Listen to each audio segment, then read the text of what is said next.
Hola, buenas noches a todos. Gracias por acompañarnos en esta nueva temporada de Doctores en Línea.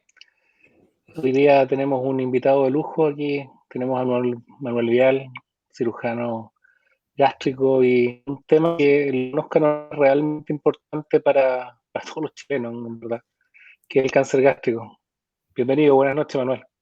Hola, ¿qué tal, Jaime? Qué gusto saludarte. Muchas gracias por la invitación. Oye, disculpa primero que todo si hay algún atraso, se debe a que el suscrito acaba de llegar lo más rápido que pudo. Entonces, para no perder más tiempo, quería que le contáramos a la gente que nos pueda estar viendo y escuchando qué es el cáncer gástrico o el cáncer de estómago, ¿no? ¿Qué nos podrías decir de él?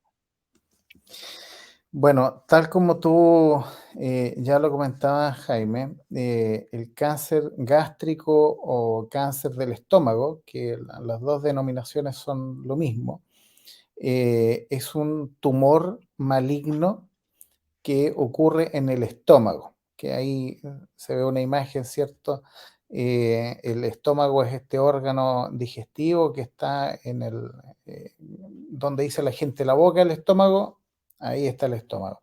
Y es un órgano que es como una bolsa y dentro de esa bolsita pueden aparecer tumores de distinta índole. En el caso del cáncer gástrico, es uno de los tumores que aparece en el estómago, es el tumor más frecuente del estómago y es un tumor maligno, ¿ah? Y por eso se le llama cáncer al estómago o cáncer gástrico.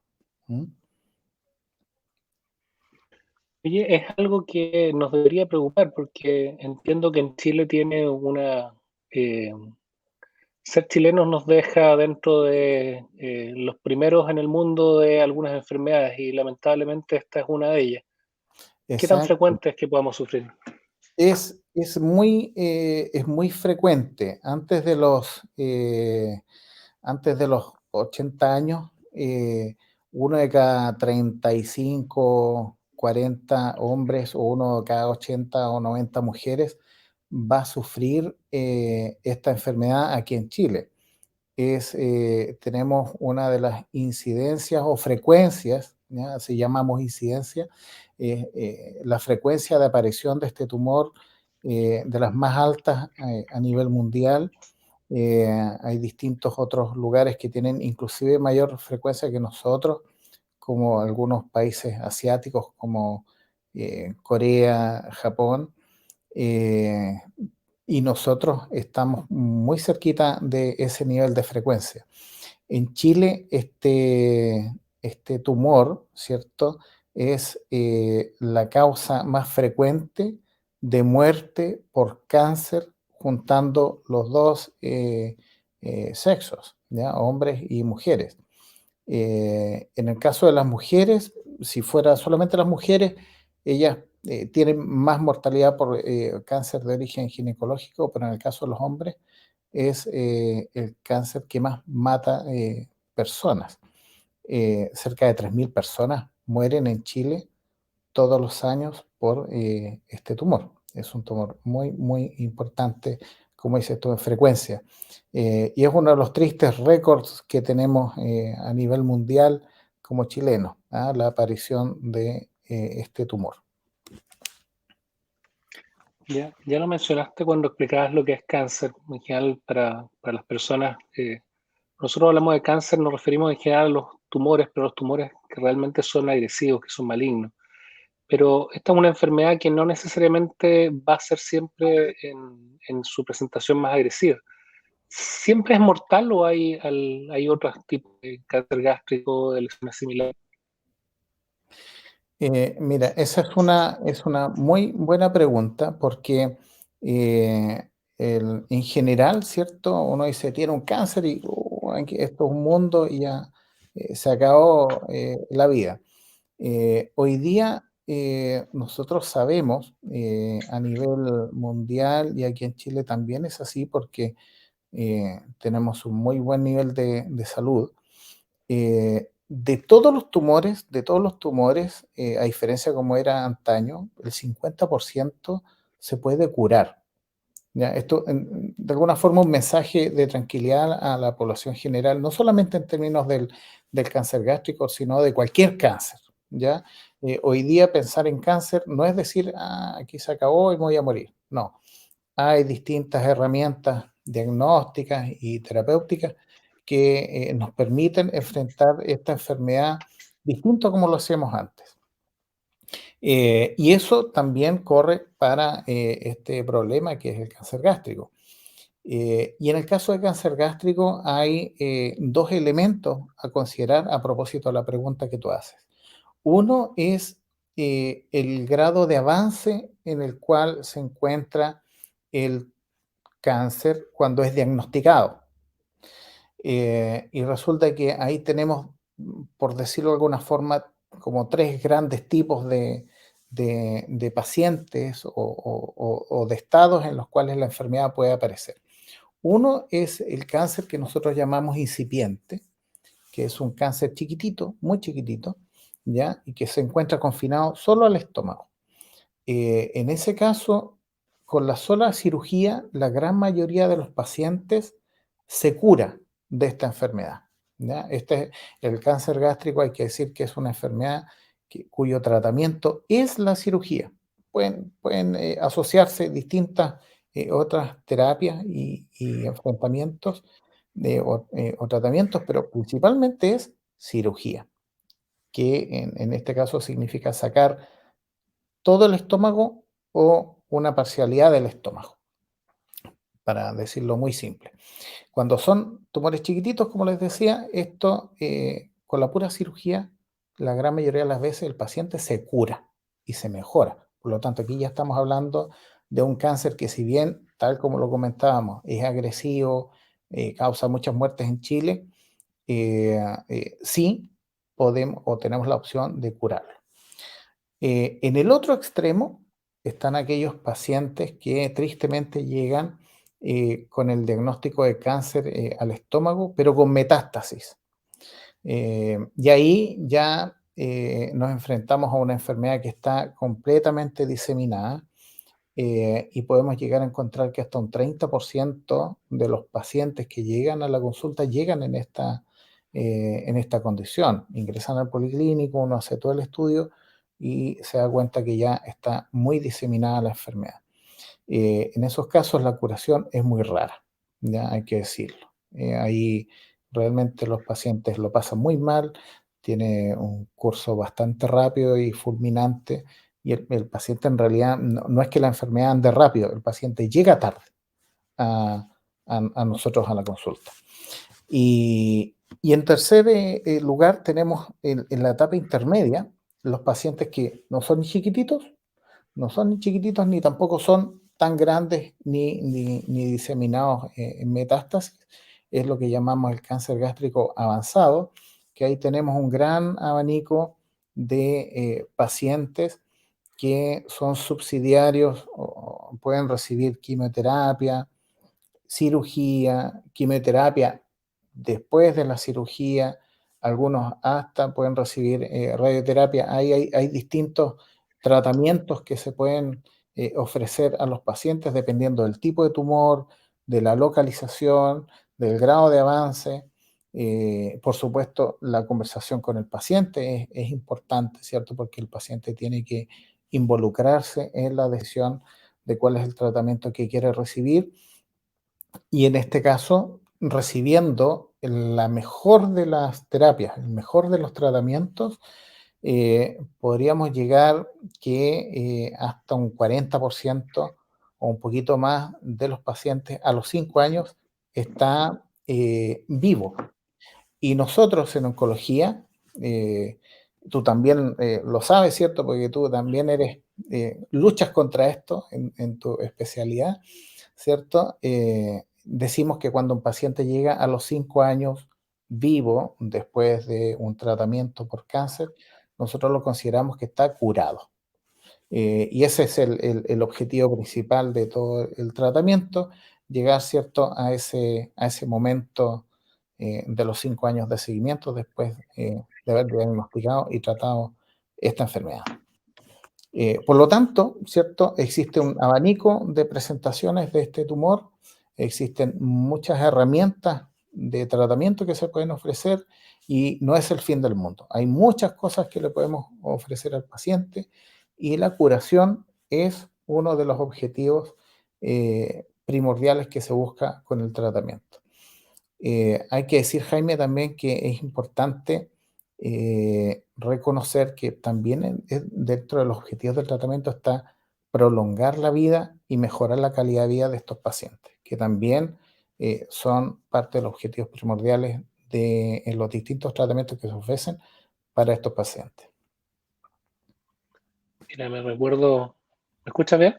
Te escucho bien. Me recuerdo que cuando estaba empezando mi carrera de medicina, uno de los primeros pacientes que tuve que tratar fue una mujer con cáncer gástrico y fue lamentablemente bien dramático porque, como tú dices, llegó tarde.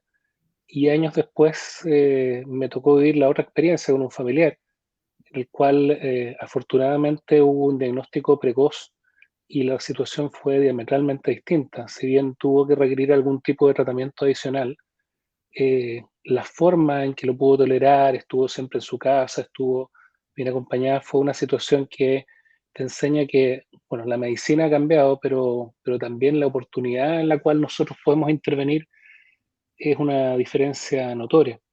¿Qué piensas tú sobre eso? ¿Cómo está hoy día el enfrentamiento para prevenir o para encontrar más tempranamente este tumor?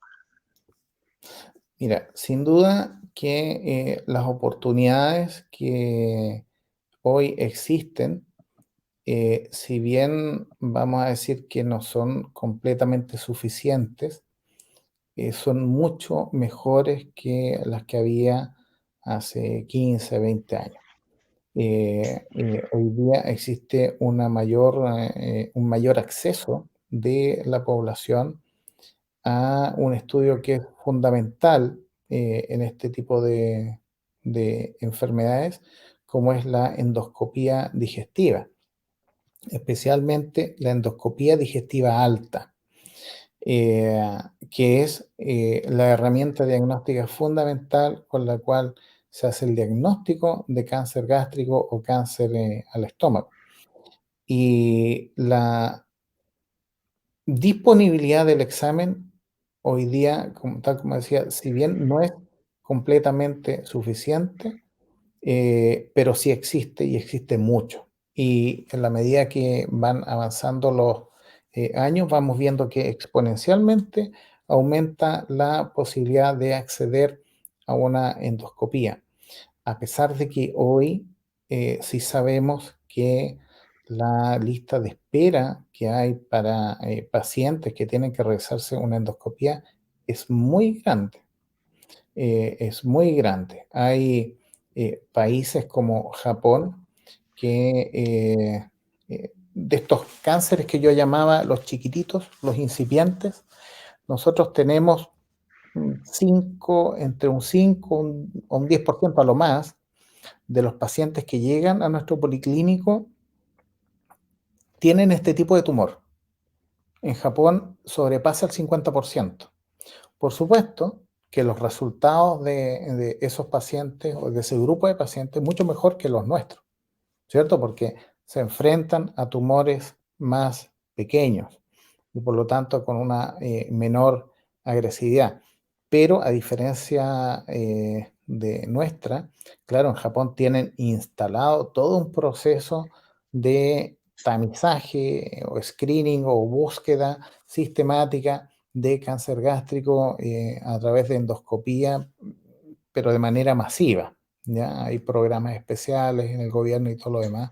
Y es un modelo que muchos han intentado replicar, pero cuesta mucho, porque hay que tener efectivamente el recurso humano capacitado para eso, los endoscopios, las salas de endoscopía, ¿cierto? Cuestan muchos recursos levantar eso. En Chile no estamos tan mal, podríamos estar mejor, pero existen las herramientas para detectarlo y están a la mano de los pacientes, que es lo más importante. Manuel, ¿cuáles son los factores de riesgo para sufrir un cáncer gástrico? Eh, Hay distintos factores que se han estudiado Y es importante entender el concepto de factor de riesgo, porque nosotros, por ejemplo, reconocemos que uno de los factores de riesgo importante, por ejemplo, es el tabaco, ¿ya? Fumar está asociado al desarrollo de cáncer gástrico, pero no quiere decir que el que fume le va a dar cáncer gástrico. No hay, no hay una causa-efecto. Hasta aquí no se ha logrado identificar un elemento que uno diga, oiga, mire, ¿sabe qué? Esto es lo que causa el cáncer gástrico. Lamentablemente no se sabe, ¿ya? Cuál es la causa, pero sí hemos reconocido algunos factores de riesgo, o sea, algunos elementos que en su conjunto o de manera individual se traducen en que el paciente o la persona tiene mayor riesgo a lo largo de su vida de desarrollar un cáncer al estómago. De ellos, tal como te comentaba, está el tabaquismo, el consumo excesivo de alcohol, la obesidad, el consumir alimentos muy procesados, ahumados, eh, salados, o con otros químicos, la poca ingesta de frutas y verduras frescas, ¿ya? De hecho, hoy en día, a propósito de que tenemos como población, ¿cierto? Mayor acceso a refrigerar los vegetales y las frutas, ha mejorado eh,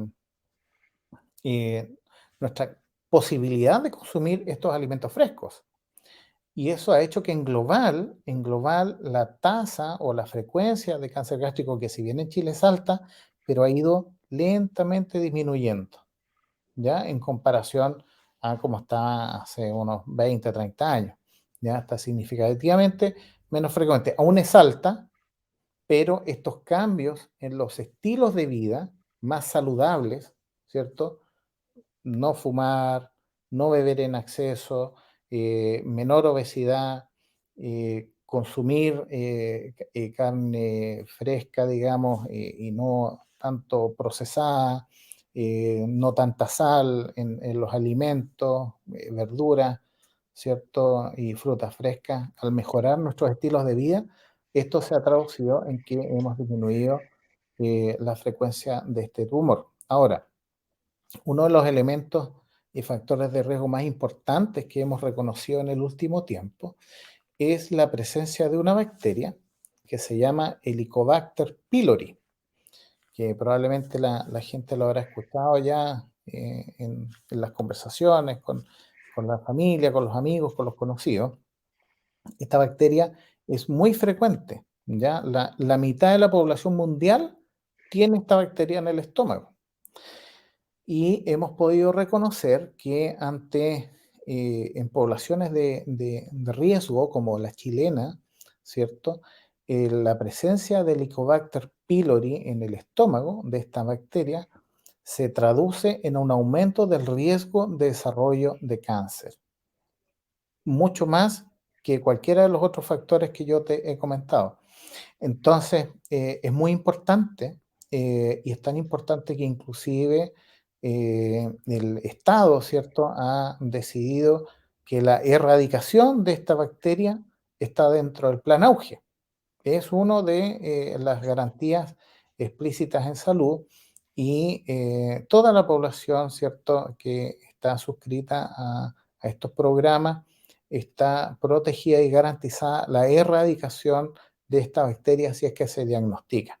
Y eso es importante transmitírselo a las personas, ¿cierto? Para que sepan que en la medida que se hagan una endoscopía y se encuentra esta bacteria hay que eliminarla, ¿ya? Porque es un factor de riesgo importante para el desarrollo de cáncer de estómago. Mira qué importante. Finalmente, una de las fortalezas que tiene nuestro sistema de salud es que en algunas enfermedades que se han seleccionado precisamente por el impacto que tienen sobre la salud de la población, ya sea por lo catastróficas o por la frecuencia, hay medidas que pueden ser cruciales para evitar un mayor número de casos. Y muchas de ellas están incluidas en el plan Auge. Alguien comentaba acerca de, bueno, una situación que no es obviamente deseable, que alguien que tiene un cáncer gástrico, dice su tía, y que tenía síntomas, gastritis, síntomas que se interpretaban de otra forma y decía que le daban pastillas y que ahora encontraron una masa. Eh, a veces cuando las personas me preguntan por qué algunos medicamentos, por ejemplo el omeprazol, tienen receta retenida, uno de los motivos por los que eventualmente algunos medicamentos no se pueden comprar libremente son precisamente para no encubrir algunos síntomas que debieran ser evaluados por un médico. A veces son síntomas muy sutiles o que no son alejados de molestias que son absolutamente habituales. ¿Qué síntomas da el cáncer gástrico? ¿Qué debemos esperar para pensar en consultar a un colega? Mira, es una muy buena pregunta y, y la respuesta no es de tan buen augurio, lamentablemente, porque muy a pesar nuestro, ¿por qué yo les decía, cierto? El cáncer al estómago generalmente cuando llega a nosotros, que uno quisiera que siempre llegara incipiente, yo les dije no más del 10%, 5% llega en ese estado. O sea, la gran mayoría, ¿cierto? El 90% llega en un estado avanzado o metastásico. ¿Por qué, cierto? Uno dice, chutan, pero ¿qué es lo que pasa? ¿Por qué las personas consultan al final de la enfermedad? Y esto es porque el cáncer al estómago, en general, al inicio, no da síntomas. Estos tumores que son incipientes, que son pequeños, no producen ningún síntoma, nada, ¿ya? Eh, entonces, las manifestaciones del cáncer al estómago cuando el paciente ya se siente mal, ¿ya? Que son básicamente disconfort y dolor abdominal, dificultad para comer, ardor en el estómago, anemia, ¿ya? Cansancio fácil, bueno, baja de peso, sangrado digestivo, ¿ya? Puede tener sangrado por las deposiciones o inclusive sangrar, tener vómitos con sangre. Generalmente estamos hablando de etapas más avanzadas de la enfermedad, ¿ya? Esos son los síntomas que uno normalmente dice, ay, ¿cuáles son los síntomas del cáncer del estómago? Estos. Pero claro, el estómago, como les decía al inicio, es un intestino que es como una bolsa, es como un reservorio donde nosotros comemos, ¿cierto? Y echamos dentro todo el almuerzo. Entonces, es una bolsa grande y por lo tanto el tumor crece dentro lentamente, muy lentamente, va ocupando espacio, pero hay tanto estómago que el paciente no se da cuenta, ¿ya? No se da cuenta. Y por eso es que ahí la sospecha ante síntomas digestivos de parte de los pacientes, o de parte de los médicos de familia o de cualquier otro personal sanitario, debe de inmediato dar la alerta, especialmente en un país como el nuestro, donde la frecuencia de cáncer al estómago es alta y la probabilidad de que los pacientes lleguen tardíamente también es alta. Cuando se juntan esas cosas, uno ante la menor síntoma de alerta tiene que hacer, ¿cierto? Solicitar una endoscopía digestiva para detectar lo antes posible este tumor. Yo quiero reiterar, ¿cierto?, que independientemente de que la gran mayoría se detecta en episodios, en etapas avanzadas del tumor, eso no quiere decir que esté todo perdido. Tenemos muchas herramientas y muchas alternativas terapéuticas que podemos ofrecer a los pacientes para hasta sanarlos de este tumor, dependiendo de la etapa en la cual lo encontremos. Pero es eso, lamentablemente este tumor no da aviso precozmente. Por eso, ante la más mínima sospecha, siempre hay que solicitar una endoscopía digestiva. Aquí, qué importante como lo dices, porque de pronto estamos estamos siempre enfocados en algunos cánceres que han tenido una tarea en prevención, por ejemplo, o una tarea ya de largo tiempo, por ejemplo, el cáncer de mamas, en que lo primero que te señalan es que el cáncer de mama es completamente prevenible, que si se hicieran todos los chequeos, los autoexámenes, la verdad es que no debería morir nadie. Acá es más difícil hacer el diagnóstico porque no hay un elemento que tal vez las personas puedan palpar o tocar periódicamente, hacerse un hábito. Y tal vez ahí es más importante, tanto para nosotros en el equipo de salud, tener el índice de sospecha, pero también que las personas no esperen demasiado, que no, que de alguna manera no normalicen algo que es una incomodidad. En general, cualquier afección que a uno le incomode, que persista por más allá de un par de semanas, uno no debería pensar que son normales, ya sea un dolor de espalda, una masa, algo que le quite la fuerza. Uno debiera en algún momento pedirle ayuda a algún profesional y que evalúe y bueno, habrán criterios para poder hacer mayores o menores exámenes. ¿Y qué piensas tú? ¿Cuál es la vía más expedita para poder hacer esos exámenes? ¿Consultar a un médico general? ¿Consultar directamente a alguien relacionado con el área digestiva? ¿Qué piensas tú? Sin duda que la vía por la cual se tiene que comenzar el estudio es ya sea a través de un médico general o un médico de familia. Son los dos profesionales médicos que debieran poder orientarnos y saber identificar aquellos elementos de alarma que podrían conducir a solicitar una endoscopía.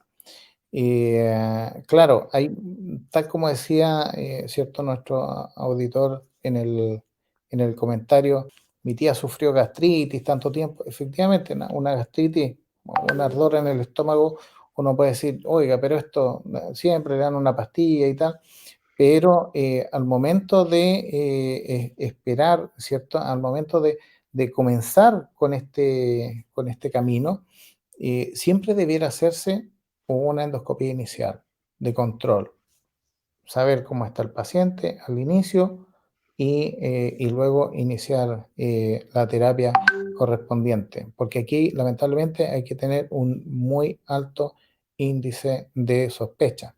Ahí aparece un mensaje, ¿cierto? Lo estoy viendo y se está esperando una hora para endoscopia por baja de peso y reflujo gástrico por el sistema público. Tal como lo mencionaba hace un momento, el acceso está, pero la oportunidad no es lo que quisiéramos. ¿Ya? Lamentablemente, la cantidad de pacientes que hoy día esperan por una endoscopía digestiva alta es muy alta, ¿ya? Es muy grande. ¿Ya? Y ahí tenemos todo el sistema de salud eh, público y privado hoy en día, tenemos una deuda con la población acerca de cómo hacemos para poder ofrecer esta herramienta diagnóstica que es tan importante, no solamente para esta enfermedad, para muchas otras condiciones eh, y enfermedades que sufre el estómago y el esófago, ¿ya?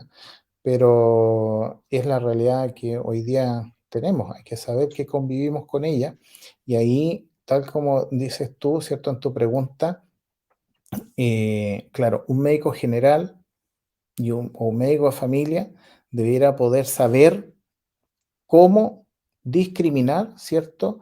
Y, y priorizar a aquellos pacientes que sí necesitan realizarse una endoscopía con mayor urgencia, ¿ya? Esta es una enfermedad que, por ejemplo, se da en promedio a los 60 años, 70 años de edad. Ese es más o menos el promedio de edad en la cual nosotros recibimos los pacientes, son personas mayores. Eh, y debiera empezarse a hacer una erradicación de la bacteria, por ejemplo, ya 10 20 años antes, para no tener el efecto de la bacteria durante todo ese tiempo, ¿ya? Porque es esta inflamación crónica la que en definitiva hace que se desarrolle un cáncer dentro del estómago. Entonces estamos hablando de hacer una endoscopía o partir con una endoscopía cerca de los 40 años. Visto desde el punto de vista epidemiológico, ¿cierto? uno, si tiene una persona con gastritis que tiene 40 años versus una que tiene 20 años de edad, debiera priorizar la persona que tiene 40 años. Eso me refiero con Ujú. identificar grupos de riesgo cuando no solamente aquí, sino en todas partes del mundo, los recursos sanitarios en general son escasos. ¿Ya? Entonces ahí, lamentablemente, tenemos que priorizar esos recursos y ver cómo utilizarlos de la manera más eficiente. Exactamente. Bueno, hay los televidentes tal vez no, cuesta pensarlo, pero venimos saliendo de un par de años terribles desde el punto de vista de la salud pública. Hoy día, cuando muchas personas me hablan de cuándo podríamos llegar a operar a un familiar que tenga una patología no urgente, lo urgente se está priorizando como siempre, se ha mantenido la atención en toda la pandemia, pero mucho de eso también tiene que ver con la conciencia de las personas y que finalmente esta pandemia está en una fase que no es final, todavía hay que cuidarse, todavía hay que ayudar a que los recursos se puedan dirigir a todas estas personas que de alguna u otra forma también se han tenido que ver postergadas en su priorización porque efectivamente habían personas que arriesgaban la vida o que estaban mucho más graves en ese minuto. Eso es una dura decisión que tienen que tomar los hospitales y los profesionales y que no deseamos hacerla. Por cierto, que todos quisiéramos tener el acceso más expedito. Y, y en otro punto, bueno, la endoscopía hoy día es un examen que en buenas manos es tremendamente seguro, pero no deja de ser un examen que no se pide a cualquier persona ni por cualquier motivo, no es algo que se le pida sin razón a alguien. Por lo tanto, siempre tiene que tener alguna evaluación que permita hacer el examen preciso y con la velocidad. A veces una persona puede decir, mire, yo llevo X tiempo esperando y es injusto de alguna manera que llegue alguien delante que lleva poco tiempo esperando y le hicieron el examen anticipadamente. Lo que a veces no sabe esa persona es que hubo algún motivo, hay algún síntoma, hay algo especial de esa persona que obliga a postergar a esa otra persona que tiene razón en estar esperando, eh, porque se considera que es absolutamente prioritario y eso a la larga nos puede pasar a cualquiera. Todos hemos sido pacientes en alguna ocasión y nos ha tocado que nos cambien algún examen o que nos hacen alguna diferencia porque llega alguien más grave o con alguna prioridad. Eh, Recordar, bueno, los dos tenemos la suerte de trabajar en el hospital regional y también en clínica. Nuestro hospital, nuestra región tiene recursos bien importantes, tiene Así es. especialistas, tiene posibilidades. Yo trabajé gran parte de mi carrera en Santiago, yo no veo una brecha importante de las capacidades que tenemos. Tal vez nuestro principal debe es la oportunidad, el deseo de poder hacerlo todo antes sería lo que a todos nos dejaría más satisfecho, pero se está trabajando en eso. Así es. Mira, yo coincido contigo, Jaime. Yo creo que has tocado dos puntos súper importantes que, eh, que me parecen muy relevantes para la audiencia. Uno es que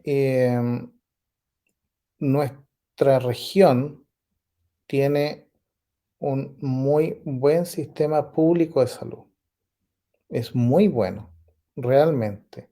Y nosotros que trabajamos en Ana Enrique Aravena, ¿cierto? Y que tenemos ahí la camiseta puesta, la recomendación viene de cerca, pero realmente nuestro hospital es un lujo de establecimiento de salud a nivel país. Y frente a eso, yo quisiera destacar ese punto con la población de que realmente están muy bien cuidados en nuestro hospital. Realmente da gusto trabajar ahí. Claro, ojalá tuviéramos otro Hernán Enrique al lado construido, dos, pero hay uno solo.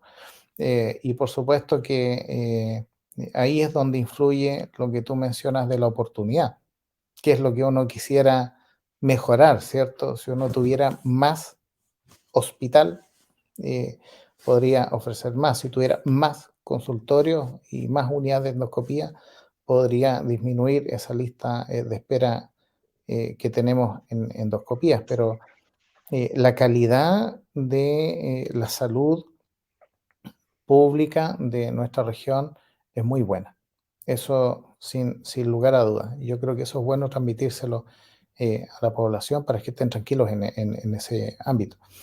Y lo segundo es que hoy día estamos siendo impactados por esta segunda pandemia, que es todos estos pacientes que fueron postergados por el COVID. Los hospitales se llenaron de COVID, aumentamos al doble la oferta de camas de UCI, llegó al 97-98% de ocupación. Estuvimos muy apretados todos, ¿cierto, Jaime? Ahí lo vivimos con gran tensión dentro del hospital, luchando cómo colocar estos otros pacientes, ¿cierto? Que no son COVID y que también tienen enfermedades importantes y algunas tremendamente invalidantes, y que no podían acceder porque estábamos con esta pandemia. Hoy día la pandemia del COVID viene en retirada, todavía no termina, aún estamos siendo afectados por esto, pero claro, estamos viendo las consecuencias de toda esta población, de toda esta cantidad de pacientes que han tenido que postergar sus atenciones, sus interconsultas, sus procedimientos como las endoscopías, sus cirugías, porque no había espacio, no había espacio. Hoy día estamos eh, eh, en una carrera contra el tiempo, ¿cierto? Para ver cómo podemos recuperar todo ese momento perdido y ese congelamiento, ¿cierto? De casi 2 años, poco más, que fue producto del COVID. Estamos todos trabajando fuertemente en ello, tú, yo, ¿cierto? Y muchos otros profesionales y técnicos sanitarios y administrativos eh, para otorgar lo que siempre hemos querido, ¿cierto? La mejor salud y la más oportuna salud a nuestros pacientes y a sus familias. Eh, Ahí estamos, ¿cierto? En esa pelea diaria que no Exactamente. acaba nunca. Así es un privilegio, pero una responsabilidad de ser bien pesada. Oye, para terminar este tema, que podríamos darle muchas vueltas, pero nos va a tomar, ya van casi 40 minutos. Eh, ¿qué quisieras dejar como mensaje final? ¿Qué piensas que las personas debieran quedarse en resumen con este tema? Mira, varios aspectos de los que hemos conversado, ¿cierto? Primero, que el cáncer de estómago es una enfermedad frecuente y que es una enfermedad maligna, por lo tanto no se puede morir de esto. Y si a uno le da cáncer al estómago, lo más probable es que se muera de esto. No obstante, sí tiene una probabilidad alta de curarse de esta enfermedad, ¿ya? Cuando digo lo más probable es que se muera, estamos hablando de cerca de un 60 hasta un 70%, pero hoy día, por lo menos en la realidad chilena, y Temuco no está exento de ello, ¿cierto? Un 30 o un poco más, hasta un 40% podría llegar a curarse de esta enfermedad. Por lo tanto, lo primero es un mensaje de aliento, ¿cierto?, a los pacientes que padecen esta enfermedad, que están recién diagnosticados o que llevan un año de operados, ¿cierto?, o que están en quimioterapia esperando su cirugía, de aliento y de optimismo, en el sentido de que existe una posibilidad real de que se curen de su enfermedad. Eso es lo primero. Lo segundo, que nosotros en el hospital doctor Hernán Enríquez Aravena de Temuco tenemos todos los profesionales, toda la tecnología, todos los fármacos, los tratamientos de primer nivel mundial para ofrecer esta oportunidad de tratamiento y eventualmente de curación a aquellos pacientes que lleguen con esta enfermedad. Nosotros somos referentes regionales de esta enfermedad.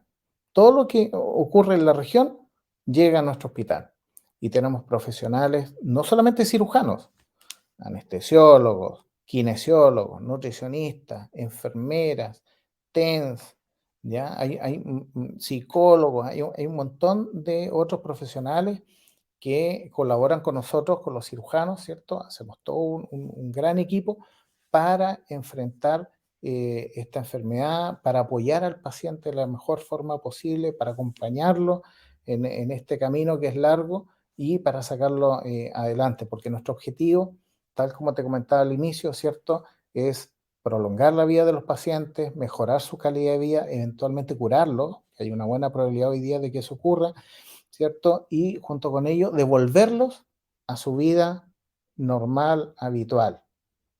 Sacarlos de esta enfermedad y que vuelvan a su riel, a estar con su familia, a hacer su trabajo, a hacer su actividad física, y lo que sea que ellos hicieran antes de esta enfermedad. Ese es nuestro gran objetivo y lo podemos lograr y lo podemos conseguir en una buena cantidad de los pacientes. Así que en realidad es un llamado de optimismo ante esta palabra que es el cáncer, ¿cierto? Que uno le tiene mucho susto, hay que tenerlo susto, es verdad, pero no es el fin del mundo. Y podemos en nuestro hospital ofrecer muy buenas alternativas y muy buenos panoramas, a pesar de la enfermedad, a estos pacientes.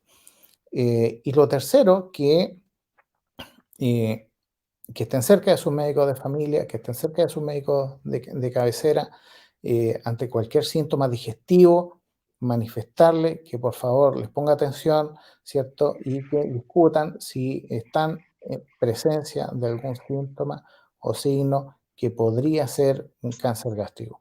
Y en especial a aquellos personas que han tenido familiares directos con cáncer gástrico, porque ellos también tienen un mayor riesgo, como me había olvidado comentarlo. Familiares directos de personas que han padecido de cáncer al estómago, papá, hermano, hijo, tienen un riesgo aumentado de desarrollar este mismo tumor. Por lo tanto, esas personas tienen que hablar con su médico y decirle, oiga, piden una endoscopía porque esta es prioritaria. Y entonces ahí entramos en lo que tú mencionabas, ¿cierto? Esta persona probablemente va a haber que meterla un poco más arriba en la fila porque es prioritaria su endoscopía ya que tiene un riesgo mayor, documentado, ¿cierto? Eso yo creo que Mira comer qué bien. sano, comer sano, mejorar nuestro estilo de vida también nos va a ayudar no solamente con cáncer gástrico, sino que también con muchas otras cosas. Sí, partiremos nosotros también, o partiré yo dando el ejemplo. Sin duda que es importante. Los hábitos son lo que hace la salud que tenemos. Veo ahí a Aileen, bueno, gracias, da gusto leer también eso. Muchas veces tenemos que hacer frente a situaciones muy complicadas, personas muy ofuscadas, muy tensas. Y también nos agradecemos mucho cuando hay algún comentario como este de personas que han visto el esfuerzo y que de alguna manera también agradecen esta entrega, que no es solamente de los médicos, sino que es de un tremendo equipo de salud. Así que muchas gracias, Aileen, por tus palabras. Bueno, Manuel, son los últimos minutos.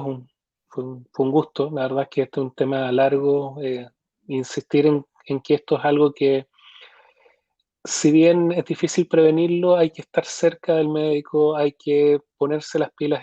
Este tiempo que estuvimos alejados de los controles, muchas personas dejaron de hacerse los exámenes preventivos. Háganlo. La mejor oportunidad que a veces tenemos para encontrar algo es cuando uno no lo está buscando, sino que dirigidamente se buscan y se encuentran cosas que pueden ser un problema fácil de responder, eh, y ser una situación que sea una anécdota y no algo que cambie la vida. Exacto. Jaime, un último comentario. No olvidar que el cáncer gástrico está en el auge, Sí, también, está en el GES. Así que también ahí hay una protección de oportunidad, de calidad de atención para los pacientes que es importante. perfecto. Bueno, Manuel, un gusto hablar contigo. Habrán otros temas que podamos conversar más adelante. Sin duda. Muchas gracias por la invitación. Ha sido un honor. Buenas noches a todos y gracias por seguirnos en esta nueva temporada de Doctores en Línea. Un abrazo a todos. Chao, chao. Chao, adiós.